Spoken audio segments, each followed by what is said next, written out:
how should home service business owners be using ChatGPT and other AI chatbots? Oh, I use it like a therapist. So what are some industries and then services within those industries that you see Facebook ads working super well for? We have seen. Welcome to episode 5 of Expanding Local. Today I'm here with Carson Spitzke. He is the co-founder of Vision Management, a genius when it comes to Facebook ads, PR, email. He's a good friend of mine. He's Canadian, so he's super nice.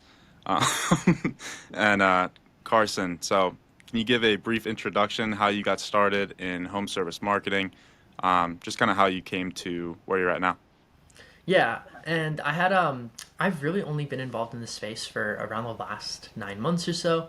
I did have a little bit of experience over the last 3 or 4 years or so, because we're both ridiculously young. I am just 22. When I was 18, I started a public relations firm. I didn't work with a ton of local service companies. I worked with a couple, more bigger ones that had more franchises and things like that. But over the last year, I kind of saw from my personal growth that PR didn't really cater that well to my skill sets, and I didn't enjoy it as much. The problems in the day to day weren't something that I wanted to continue with. So I ended up partnering with Keegan Carthy, like our good friend, and we ended up creating Vision Management and expanding onto what he had already built with his advertising skills. And I came in as well to kind of bolster and give it kind of a 1-2 punch in that sense. Yeah, I really like you and Keegan's partnership. I feel like you're kind of on the like sales, onboarding, like getting clients, and he's more on the fulfillment side. And I feel like that's just like bread and butter in marketing. Um, One of the things I know for a fact is that Vision Management is really good at running Facebook ads. Can you kind of go into Facebook ads, just general overview, how home service businesses can be using it, and how you guys are using it for your clients? It depends on a couple of things if we choose to use it or not, just in the first place. It doesn't really work for every business out there. Like the one thing we have noticed, if it is an emergency service like HVAC or even to some extent like some plumbing services, you're way better off using Google, right? But if it's something where the sales cycle is longer than a week and it's like a luxury service, Facebook is a pretty damn good shot for sure. We prefer doing it for companies that generally have a little bit of a higher ticket product, just because that's something where you can really filter down. You can really sell the status, sell the luxury of the product, and kind of sell the need of it too, and really sell the quality. Facebook's really good for selling the quality. Most people do think, and I talked to a couple people like this even yesterday, most people do think that Facebook is really just a place to sell clothing or to sell like agency services, but it really is a good spot to get in front of basically your entire city, right? And you can definitely use it to for a couple of purposes. The two main things we look at is using it as a layer of retargeting, right? Because whenever someone enters your sales cycle, whether it's from referral, whether it's from Google, whether it's from like Facebook itself, what they're going to be doing is they are going to be doing research. They are going to probably be talking to other people, and potentially they're not sold on working with you. So the more touch points you get in front of them and the more content you show them, whether it's through ads, content, email, anything else, the more likely you are to actually land them as a client and for them to have a higher level of trust in you. With that, you can obviously charge a little bit higher in pricing just because they're that much more bought in, and because you can kind of control who you're going after, you can definitely sell more of your higher ticket stuff and build the business around that. I found a lot of people we speak with, sometimes they'll just take on any job, right? And that's fine. That's not a bad thing to do, especially if you have time in your calendar. But if you have a preference, you definitely want to go after the people that are a little bit like willing to pay more so that you can make more dollars per hour, more profit per hour, more profit on your marketing. If you can do that, then you can build a business, then you can create forecasting, and then you can scale predictably with a team as long as your marketing meets kind of your targets. What were the other parts you wanted me to touch on the Facebook stuff? Honestly, my next question is just retargeting. Can you explain how home service business owners can use that? Because I feel like a lot of uh, people aren't doing that properly. Like, what does that process look like? And how can you use retargeting to maximize ROI on ads? There's a couple portions with that. The first thing is the technical setup. The second thing is what you want to show them. The first thing you want to do with the technical setup, you do want to go into your Facebook Business Manager. You want to grab your Facebook pixel and you want to attach that to the landing page or the home page of your website. You also kind of want to link it into your CRM as well. There's a couple of things you can do with that, but we typically want to set it up so that whenever someone views the website, they are going to get hit into like a hot list, right? And then depending on your sales cycle, you can kind of customize this. For us, this is what we do for our ads and for our process, and others can definitely replicate this. Like if you have multiple conversations or like you're going out to an estimate, you should definitely do this. But if it's something like that, you should be kind of setting up a little integration with your CRM. We use make.com to do the actual integration. Keegan uses something else. I forget what it's called. Zapier? You can use Zapier. Yeah, but he uses LeadsBridge for some reason. Oh I yeah. don't know why. But I want us to be on Make. He doesn't want to be on that. But you can use something simple like a no-code builder to like link your website, link Facebook together, and if someone hits your page, you do want them to get added into a custom audience of people who have hit your site or who have gotten to the right point in your CRM. You can link those two together. And then what you want to have happen from there is you want to aggressively get in front of them, right? And if from what I've seen, you need over 100 people to actually advertise to that audience, like 100 verified accounts. So you should put in some people in your CRM too when you're just starting this, or if you don't get a lot of traffic. But what you do want to do with the content, as far as that goes, is you want to kind of think on what's a normal person going to be going through in their sales process. Obviously, seeing you more times is going to help, but you kind of want to think, what questions are they going to have? How can I nurture them? How can I show them we're a cut above? How can I show our social proof? And how can I maybe get rid of some limiting beliefs they have or some harmful beliefs they have, whether it's harmful for you to turn them into a deal or whether it's just harmful for them to actually believe it, right? Like for example, and I don't know if this is a one size fits all thing, but for example, if you have roof replacement, right, you might be better off just getting I forget the term, like getting your roof tiles sprayed so that they're newer. That might be a better option for you if you don't actually need a new roof, and then you can get that for like a tenth of the price. And then outside of that, once you have your content, you can just film simple selfie videos, right? You can show like before after photos, you can do things like that. What you want to do with that, we prefer putting the objective onto as like reach for the objective there. And we found that doing like Dennis Yu, his dollar a day strategy, that's the way to go for retargeting for sure, where you put in a dollar, a couple dollars, $5 per day, and when you combine that custom audience of people who have just converted, just gotten in there, like just viewed the site, didn't take action, you can hit them aggressively, right? Now, if they've booked in an estimate, you do want to hit them as much as possible. Like you want to hammer them, right? You want to get in front of them like 10 times, 20 times within the next 2 or 3 days. So with that in mind, your frequency is going to be off the charts and how often you're getting in front of them is going to be crazy.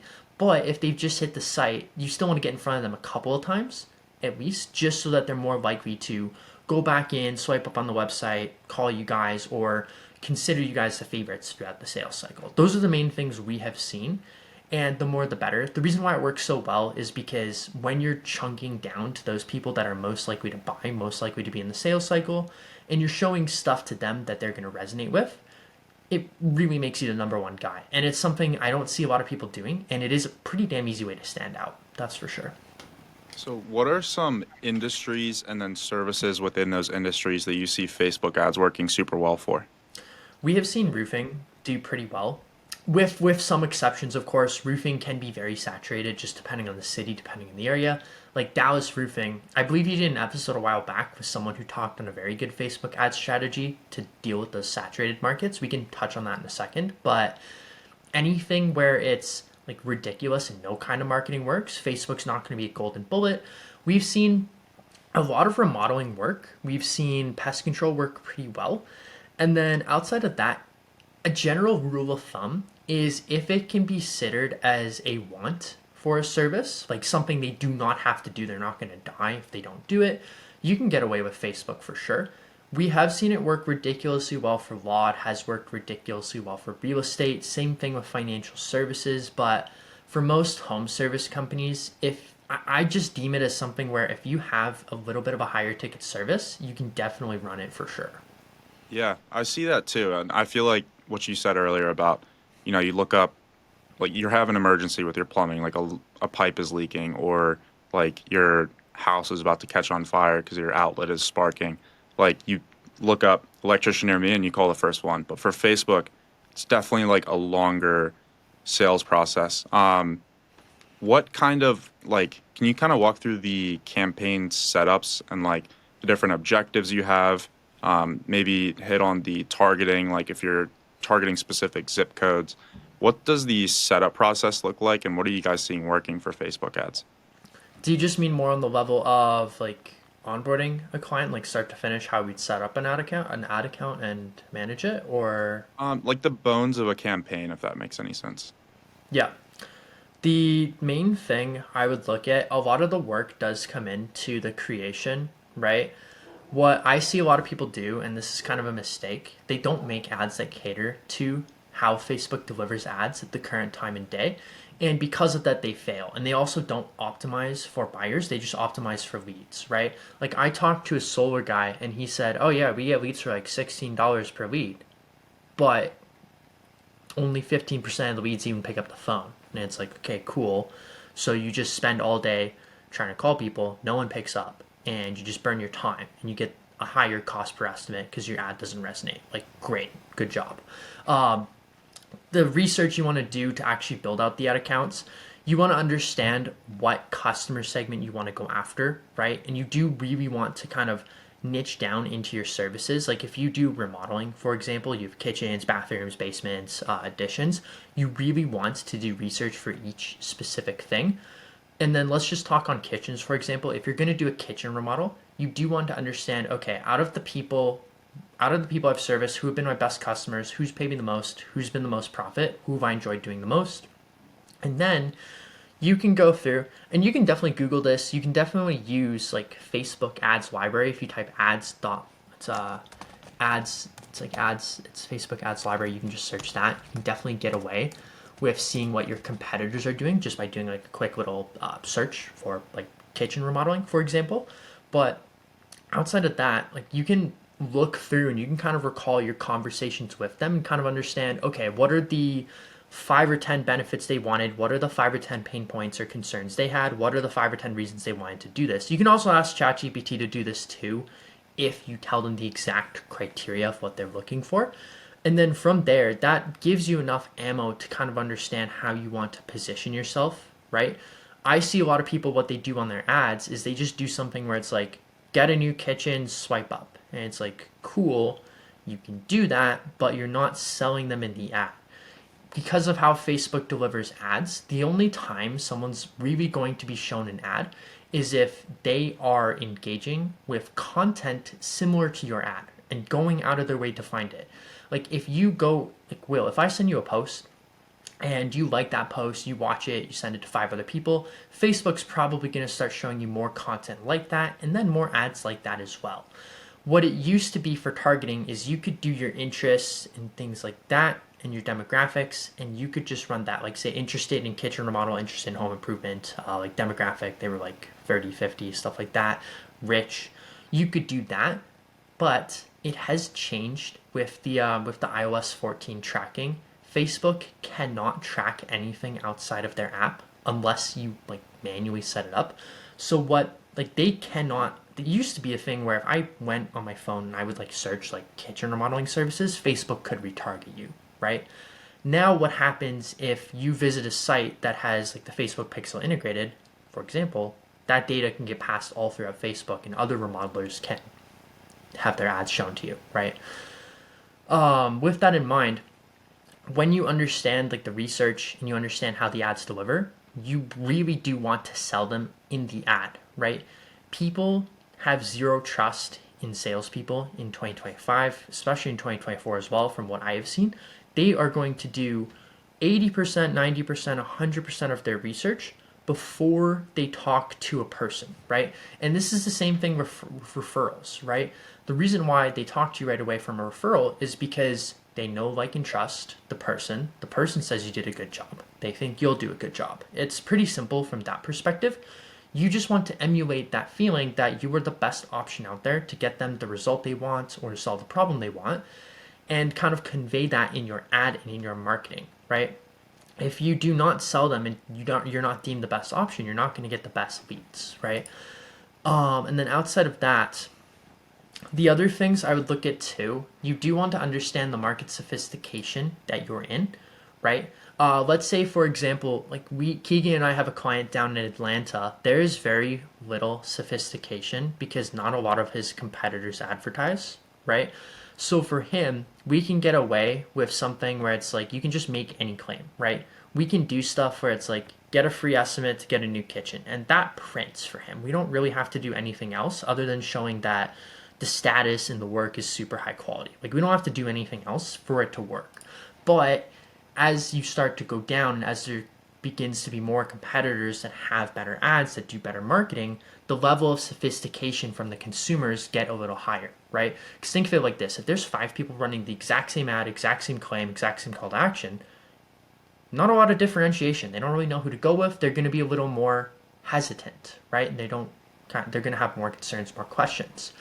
The next stage of that, like to get around that, you can, like, if you can just say something where it's like get kitchen remodeling now, and if that works, scale it 100%. But the next level past that, you want to make your claim like bigger and better. For example, like you can say something where it's like get your dream kitchen and solve this problem, right? You can do that. The next thing you can do after that is, if that's no longer working, you go into the sophistication level of here's a mechanism that has a logical reason as to why we can get the results that we do, right? Like you can say something where it's like we guarantee satisfaction, and because our team has 1 million awards, 1 million years of experience, and service 2,000 of your neighbors, we believe we can get the job done. That's something that would appeal to that sophistication level. And then the next one is here's the solution. Here's a better version, an upgraded version that solves problems that you would have experienced with the last solution you would have tried for the exact same thing. And then the really sophisticated one, you see this with like roofing in Dallas, for example, or like solar in Florida. This is something where it's the consumers believe nothing, right?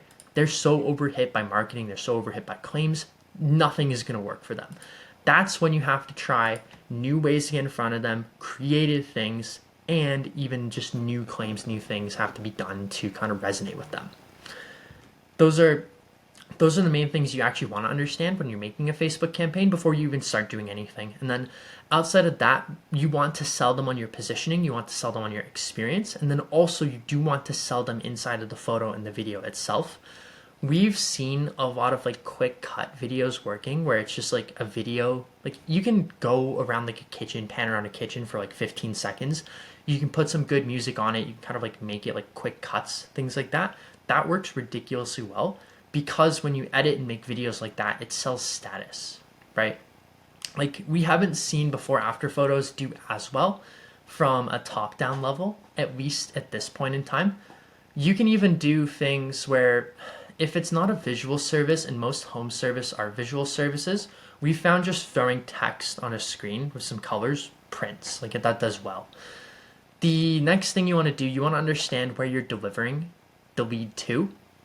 There's a couple of options. You can send them to a message, you can send them to follow you, you can send them to a website, you can have them fill out Facebook's lead form.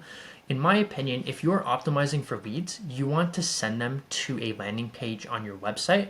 Most people, they either do send them to Facebook Messenger, send them to the website, or send them to Facebook's lead form. I'm not a huge fan of Facebook's lead form anymore, just because it's too easy to get people in to fill out the form. There's not enough friction, in my opinion. Yes, you want people to fill out the lead form, but at the same time, if they're not qualified, it doesn't really matter because Facebook will optimize more for people who fill out the lead form. And if you get a bunch of unqualified people, it's going to take more effort to get out of the show it to unqualified people, especially if you have a new account, right? If you have 1,000 leads came through on your Facebook pixel, you should be a little better off than if it's like your first 10.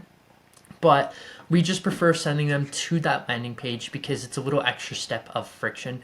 Yes, your lead cost is going to be a little bit higher, but it more than pays for the fact like in lead quality. And ultimately, if you're optimizing for lead to estimate or cost per estimate or even cost of acquisition, we've seen it be lower just across the board.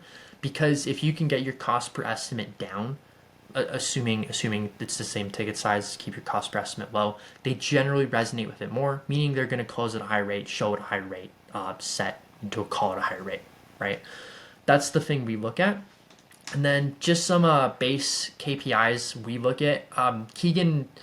I kind of go off of what Keegan measures. I use different things when I run ads for my PR company. I run our internal ads, and then I just like seeing what Keegan does. I like seeing the results he gets because I obviously need to learn from that too.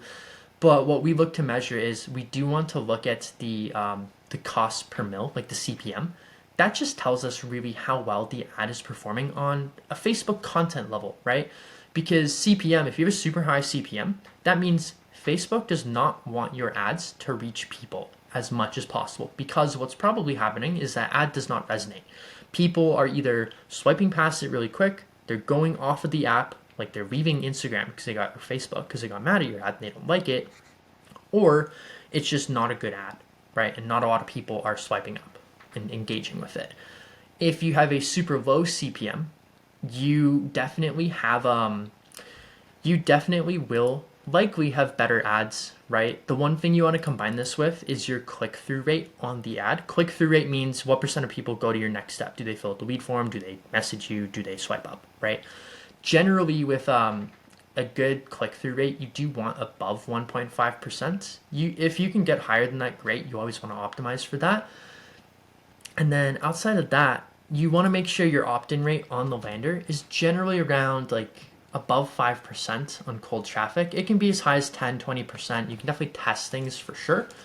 But outside of that, if you get away with that, you're fine, right? If you have those numbers, you can scale the ad. And then the only other thing you want to make sure, you just want to make sure your lead quality is solid, right? If you have good quality leads coming in, they're picking up the phone or they're calling you or they're self-booking themselves into an estimate by filling out all the criteria, that's great, right?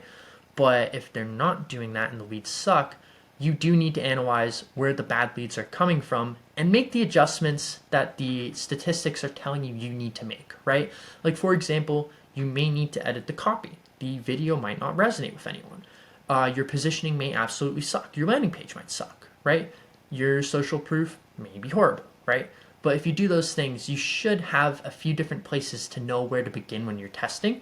And generally, within the first like 3 to 5 iterations you make, you can find winning ads pretty easily. Do you want me to dive into like testing process we look at? Yeah, yeah. Okay, I think Keegan does something different. What I like to do off of a $50 per day budget, there's no point starting beyond $50 a day, just because with that, like, you can't start above that if you have a new Facebook account. And in my opinion, you can get quality estimates for that price, or even like within a couple of days at that price. And once you see results, then you can scale it up by 10, 20% every couple of days as you need to, just to make sure nothing like breaks. But what I look at, you spend $50 per day, you want to test out a couple of things. You can test out different positioning, you can test out different offers, you can test out different like photos, videos for your creatives, you can test out different landing pages. Typically to start, we do like to test out 2 different like creatives, whether that's photos, videos, and then 2 different, either if we can find very different positioning, we will definitely do that, or we'll just test out different offers to see what resonates with the market, right? And then off of that, we spend until each individual ad out of those 4 has hit $50 per day. And then we look at statistics, right? You might get a bunch of leads first day with your like $12.50 per ad budget, $50 per day total for 4 ads. But what may happen is you might get all your leads after. You might get all your leads on your last $5 of ad spend, right? Who knows? So you can't judge it too quick. And that's a big mistake. You spend $30, it doesn't deliver you leads, no one buys right away. You shut it off, you blame Facebook, you never try it again. No, you're just dumb. Like, you didn't give it a shot. You didn't know what to do. You had a lack of knowledge and understanding of what to do, which is not your fault. But if you blame the platform for not working, then yeah, you're dumb, in my opinion.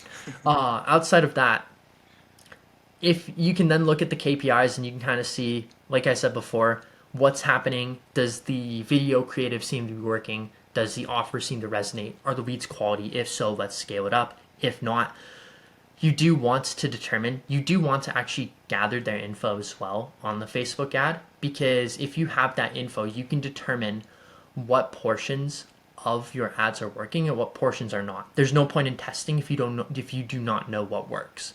Like, for example, you can set up inside of the ads library, you can set up the UTM parameters on your Facebook ad so that when they swipe up, it'll say like UTM source Facebook ad, and it's like ad one, copy two, or whatever. And then when that goes in, you can add that as a little automation in your CRM so you can see what portion that came from, right? So it really is a good way to tell, and if you get the data, you can scale it effectively. So for Facebook ads, what's more important, copy or creative? I would say overall, I would say it's the positioning. Creative is probably a bigger thing because you can sell just with the creative in itself with no copy, but at the same time too, the copy does make things convert as well. I find copies more of an added factor because Facebook and Instagram are so video heavy.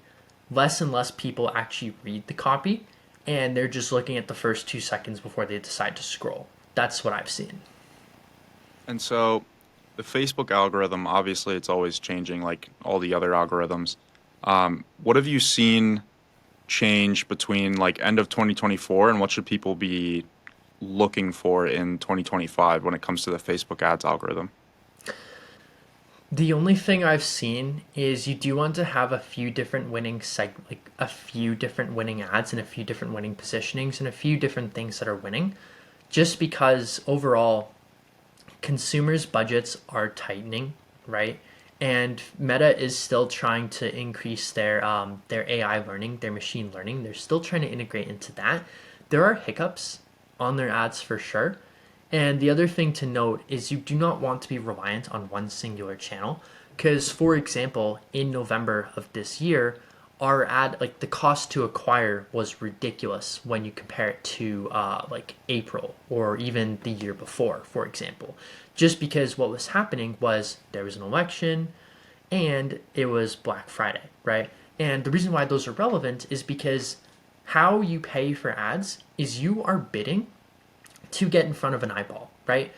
Now, your ads, how quality your ads are, do impact what your default bid is.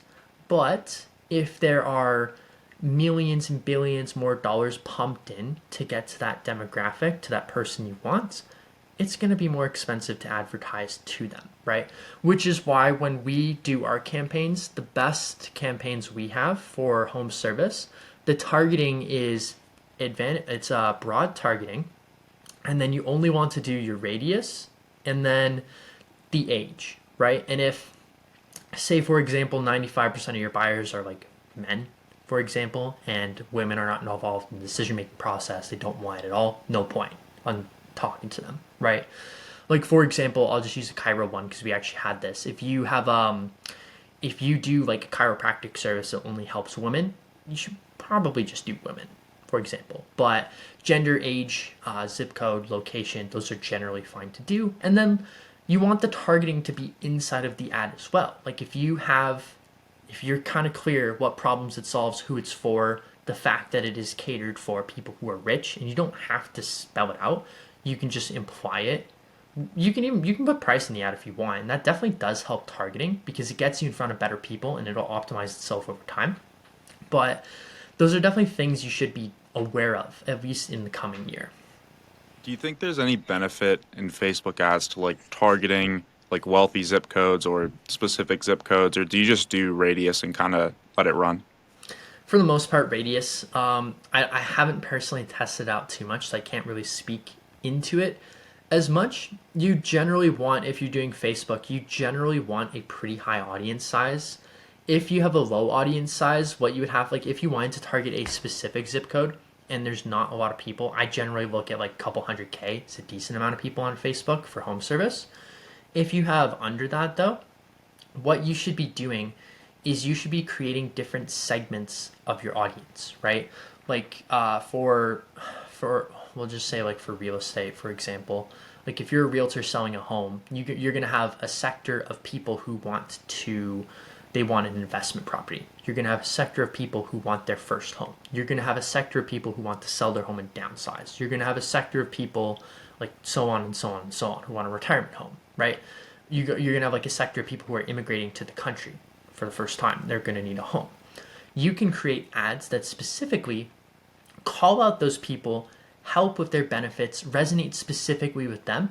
And then what you can do is you can rotate those ads and those like who you're catering it to every 2 weeks, right? Like for us, we might run ads for water restoration these 2 weeks. And then we might run different ads to roofers for 2 weeks. And then we might go back to water restoration. That's the way you get around it if you have a small size. But in my opinion, as long as the zip codes are not like ridiculously poor where there's no way they can buy your service, then you do want to definitely kind of target everything, because the ads, when done right, will optimize themselves. Perfect.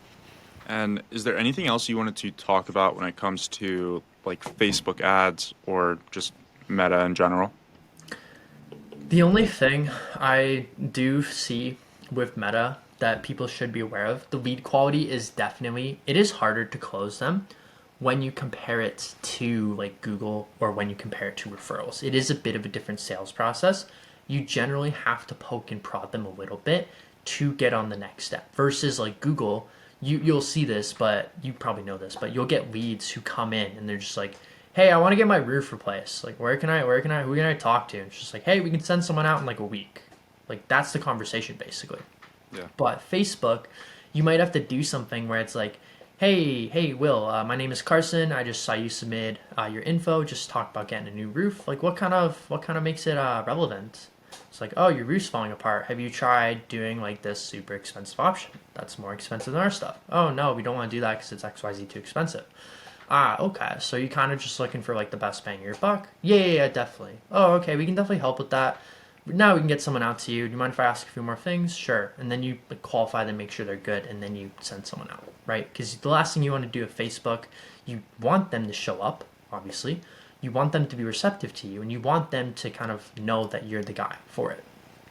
So a little different sales process from the admin salesperson perspective. Perfect. And then local services ads. Are you guys running those for your clients? How have you seen that working? What's your opinion on that? It's definitely the best channel for some industries. Some industries it just sucks for, in my opinion.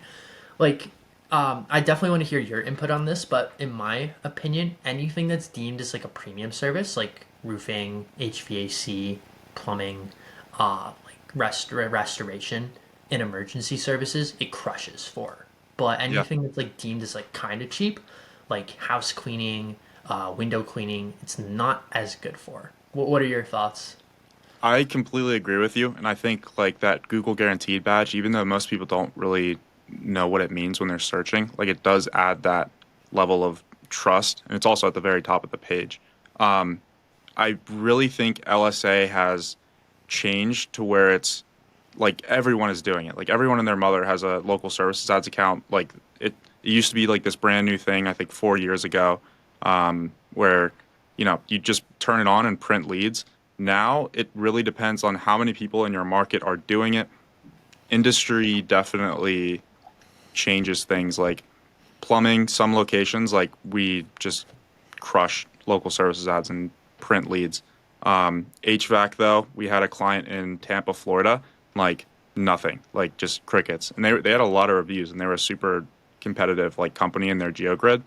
It just wasn't working. So it's almost become kind of hit or miss, but I don't know. I'm curious to know how you guys are using it for your clients. Because I'm talking too much here. How are you guys using it for your clients, and what do you think is kind of the future of local services ads? Well, I don't even know what the president is for local sales. We don't have Um, to talk about it too much if you don't want. no, we should. I was just joking. But yeah, for the most part, yeah, you're right on the money. If you have a service, it's gonna be a pretty cheap cost to acquire if you have a higher ticket service like 5K and above, 100% worth doing. if you are in my opinion, I would call it like a non-private equity type business for the most part. Like HVAC, that's pretty private equity. Plumbing, that's pretty private equity. Roofing, to some extent, pretty private equity owned because they're going to buy businesses. They're going to put all the spend into marketing, and they're going to attempt to make their break even off of like the second customer, for example. Some of what I'm saying might be a little exaggerating, but they can get away with paying as much as possible for it, and they're dumping all their budget into it, so it does make it more competitive. Stuff like water restoration, stuff like I say remodeling, but it's so untapped for LSA. It's ridiculous. Any construction service crushes for it. And then even with the new categories that opened, I think it was earlier this year, right? For like the health physical stuff and auto stuff, that's very untapped. It's kind of like how it was in 2020, where no one's really doing it. You can definitely get away with it. Like I was looking at this. I saw one financial advisor. He set up a virtual office in every single city in America, and he was like first for every single city I'm not on surprised. say. I talked to him like for PR stuff before. He was like a 5-person business. He's at like 60 advisors right now. He's That might growing. be the play, is to wait for LSA to open a new category and then just spam businesses everywhere across the United States and or Canada That's too. so And whack just at though, because you're not supposed to be able to do that. yeah, I mean LSA from what I've seen, like, and I'm sure you know this too, there's so many fake profiles floating around there. And like 100. they haven't been doing much. I think they are starting to crack down now, but like people were just setting up a local services ads account and then just selling leads to other contractors. I know, and it's supposed to be like you can't get on it if you're a felon. You can't get on it if you don't have your licensing and stuff Yeah. like that, right? Yeah. But I get people because like we obviously do our ads and we do our cold email. I get people who reply with cold emails just like, well, send me some leads, and I'm like, nope, we don't have a contract. Like we could, but I mean, I'm not trying to get dinged by Google and get all our clients' account banned. We Yeah. can't really do that. It's not Yeah. working. All right, so what should we talk about next? We got Facebook ads, local Coding. services ads. What are some other like general marketing? What's some general marketing advice you have for home service businesses? What do you see them doing wrong? I think there's a couple mindset shifts I've seen in general, and you're gonna have to prod me to dive deeper into these because I'm probably gonna forget as we go. But you do want to shift your thinking, in my opinion. You do want to make it very numbers driven, right? Because you want to get the ability to get any customer that you want like right away, right? You want to be able to get them. You want to know how much you can pay for them. You want to know how quickly you'll get the money. You want to know what you'll have to do, what you'll have to test to get it done. And if you can make it very numbers driven, very data driven, it makes it a lot easier because you don't have to hope and pray. You don't have to let emotions get into it. You can open your charts and you're done, right? It is definitely an adjustment I've seen for some people, but some of the operators in this space are absolute killers, and they've taught me more on that than anything else. The next thing, in my opinion, is you do want to make your journey marketing led rather than sales led. I've seen you talk on this in your content, but if you can get people to opt into your email list, nurture them there, nurture them via text, nurture them via video, have the sales process be more marketing led where they can see exactly what's going to happen on their estimate because you've sent them like a little selfie video with the expectations and some of your past results. That's going to go a long way.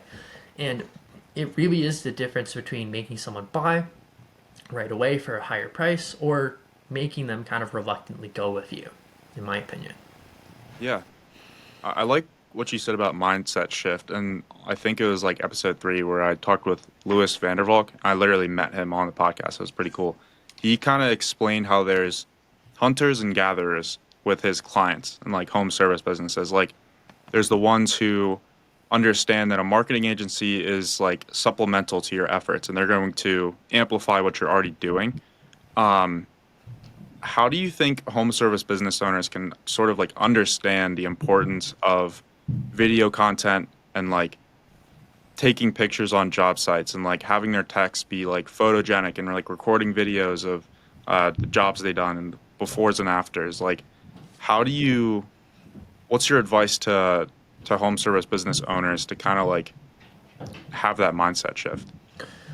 I think it's something where you do kind of have to see proof for yourself and see that it does work because then you can convince yourself. And then if you convince yourself, you can convince the others on your team, right? Like, for example, there's no reason you should not be getting a 5-star review with at least 50, 60% of your jobs, right? Because all you have to do for that, you tell your tech, hey, I'll pay you X amount of dollars if you get a review.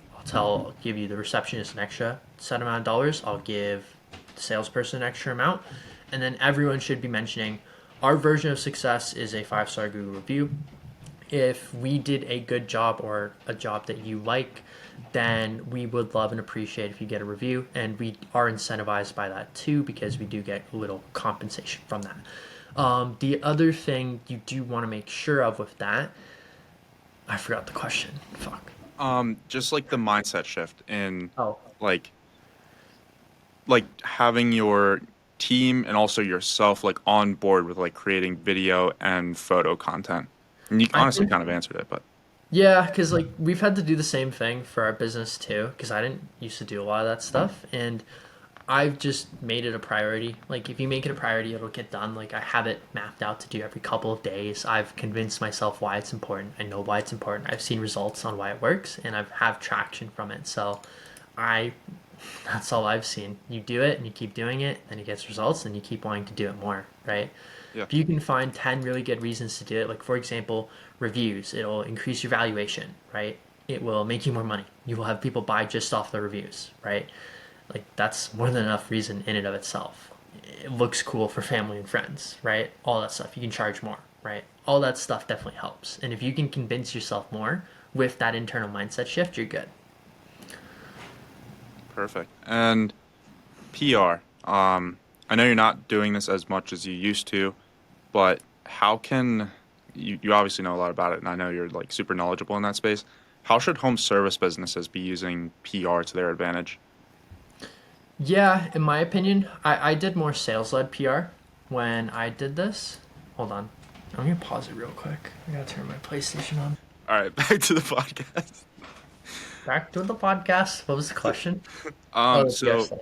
so yeah, you just want to start answering it. Do you want me to ask it again? Yeah, yeah, you might as well.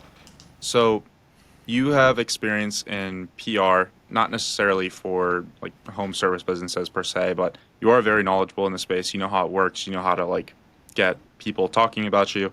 How do you think home service businesses can leverage PR to their advantage? I looked at PR as more a sales assisting tool more than anything. What like the reason why you would do PR, in my opinion, is you want to get something negative away from you. You want to have things that are positive show up, or you want it to help assist and boost sales and build your brand, right? So I dug very deep into the sales side of it, how it can help and convert people into sales. I did this for myself with the PR company. We do this for our self vision management, where we go after awards, right? Like we go after getting our name on articles. We go after getting good backlinks for ourselves, even though we don't really provide SEO that much. Like we still have, we were looking at this beforehand, like our website has more and better backlinks than a lot of the SEO companies we looked at, for example, even though they kill it in SEO for their clients, right? Mine. But the one thing I look at for this is what's the customer going to do when they're doing their decision, right? Are they going to be in a spot where they're going to buy from you and you just exist? If so, great. You don't have to do it as much because it's not a leading thing. If it's something where they're really in a sales cycle, you want to understand like why would they go with you, right? And having like for example, just articles, a third party accreditation is going to make it more likely they go with you. Same thing with reviews. If trust is an objection you have to get around, having 500 reviews, most of them being 5-star, is a pretty good way to get around that objection, right? And same thing with like PR, it even ties down into doing stuff like Yelp, which sucks, or doing stuff like Angie's List, right? If you can kind of hijack your way onto being number one on Yelp, for example, right? And Yelp is the number one thing that pops up on Google for your industry in your city. Do that. That's a pretty good way to get leads, right? You should be trying to beat Yelp. You should be trying to do ads for it, but it's another way to appear first and to capture that part of the audience. The other thing with PR, it ties back into like the retargeting stuff I was talking about, where you talk on the content there. You do need to sell them on why are you better than everyone else? And that's kind of what people think. And they also need to be sold a little bit on why should they do it, because they might not be entirely sold. So if you can kind of go through, make content on their objections, make content on the stuff you've done, get them to know you a little bit and maybe shift some of their limiting beliefs, they are more likely to buy from you than anyone else. That's what I've seen. And so, what does the process like for a home service business owner look like to kind of do what you just said? Because you kind of talked about the end result and how it works, but like, should they be going on featured? Like, should they be answering questions? How do they kind of get those, you know, backlinks or mentions? Yeah, I can touch on that in a second. What I would do first, I would start just filming like selfie videos, throwing them on Instagram, throwing them on Facebook, sending them to your email list. I would ask ChatGPT what are 20 frequently asked questions that people are going to ask about electrical services when they're in the state of buying, but they don't know who to go with. Or you can do the same thing, like they want to buy, they want to solve the problem, but they need to know the logistics too. You get that, you come up with your answer, you type out your answer, you film a video saying the answer, and you put it on socials. You type the answer, you send it to your list, right? Super simple. And then what you do after that, as far as the like the actual stuff for getting on TV, getting in the news, you can definitely use things like quotedfeatured.com. There was a tool called Help a Reporter Out. I used to use a ton back in the day. I no longer use it because it rebranded. I forget what it's called. Those are free. You can just submit your answers to a question. Very simple to do, and obviously free. The other thing you should note is it is not too difficult to get on TV and in articles as well. You can definitely send pitch emails, right, about local issues you're seeing at the time of year, right? Like pest control. If you are in an area where there's a ton of cockroaches in January, you can email a reporter that appears who may have written on that stuff in the past. And like, for example, for us, we have a publication called the Calgary Sun. I might go onto Google and I might go site and then a colon calgarysun.com, so I can only see stuff from calgarysun.com, and I might type like pest or cockroaches or something like that. And then I will try and find that reporter's contact info and then email them with something relevant. And you can basically just say, hey, I saw your name, or sorry, I saw your article a while back just on cockroaches. We're seeing in January that cockroaches are more likely to be an issue by 80% by X study, or from what we're seeing getting calls for. There's 3 methods you can kind of do to prevent them, this, and this. Is that something that might be of interest, right? And then you pitch them, you can build a relationship with them. That generally helps as well. If you can be a source that they'll come to answer questions, it's going to be the easiest thing. But if you can do that for your local TV, your local PR, that's going to be the best thing to do. They do tend to give you articles if you buy airtime as well. So if you're buying airtime, you should expect to get some quotes because they are going to favor their advertisers a little more than the average Joe. And so, when you do like find a reporter who is writing content around kind of what your industry is or what your expertise is in, how do you find their email? Because like a lot of the times they'll link like a LinkedIn account or a Facebook account, whatever, and like the email isn't super obvious. What's the best way to find those emails? Sometimes if they want their email to be found, it'll be public and you can just search first name, last name, email. There are a bunch of email tools you can use, like Apollo.io, RockyReach.io, TruePeopleSearch.com. You can also use, let me find the tool. You can also use a site called Muckrack, like Muckrack, and you can go on there and search the journalists, and you should be able to find their email for free, right? This works on a more individual level for sure, because when you do that, like if you grab their email, whether it's like, you might be able to find their personal. They generally say where they want to be found, but if you find that, you're generally good to go. Perfect. And what else should we talk about? Um, what do you want to talk about? So, ChatGPT, it's a tool everyone is talking about and using. I feel like a lot of home service business owners don't really understand it, and if they do, they're not using it to its full capability. How should home service business owners be using ChatGPT and other AI chatbots?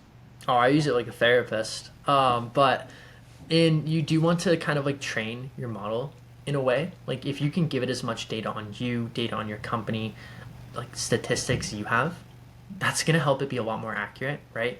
Like I have various chats with our ChatGPT agent where it's everything on our ads, right? And like, here are our goals we want for KPIs. Here's our research. Here's everything we have. Here are the results. What would you do, right? If I can't tell what to do.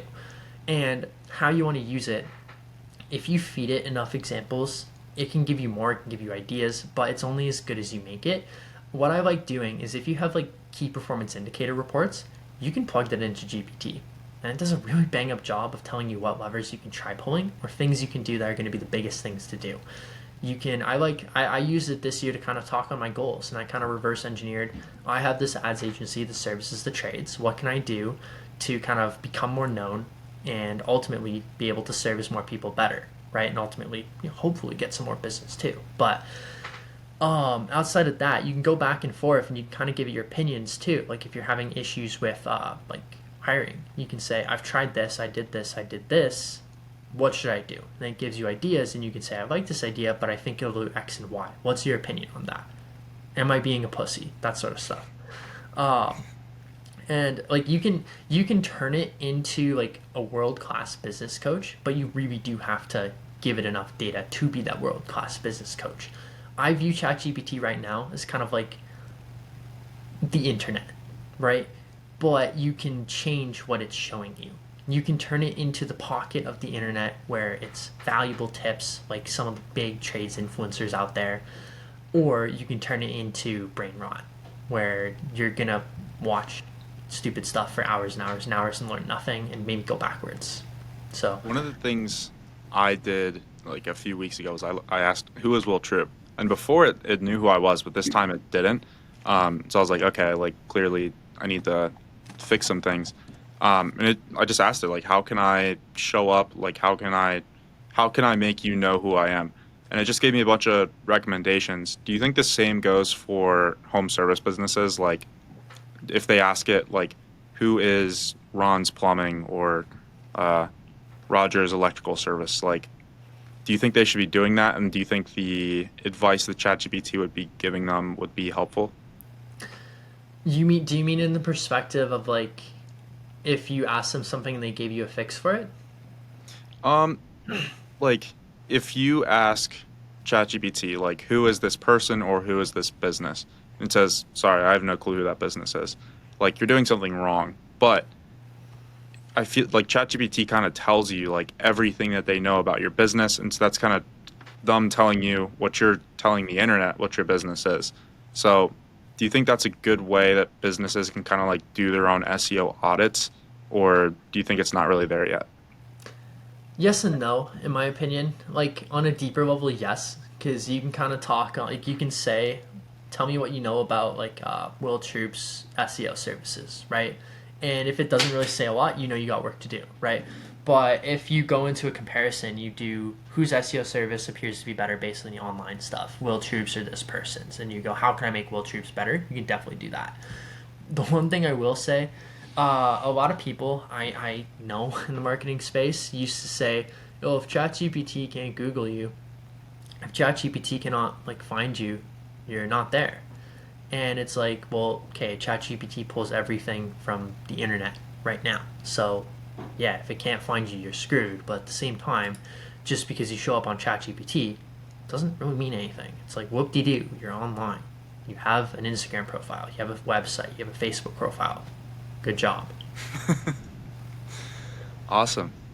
All right, well, we're about to hit an hour, and I feel like we covered everything we wanted to.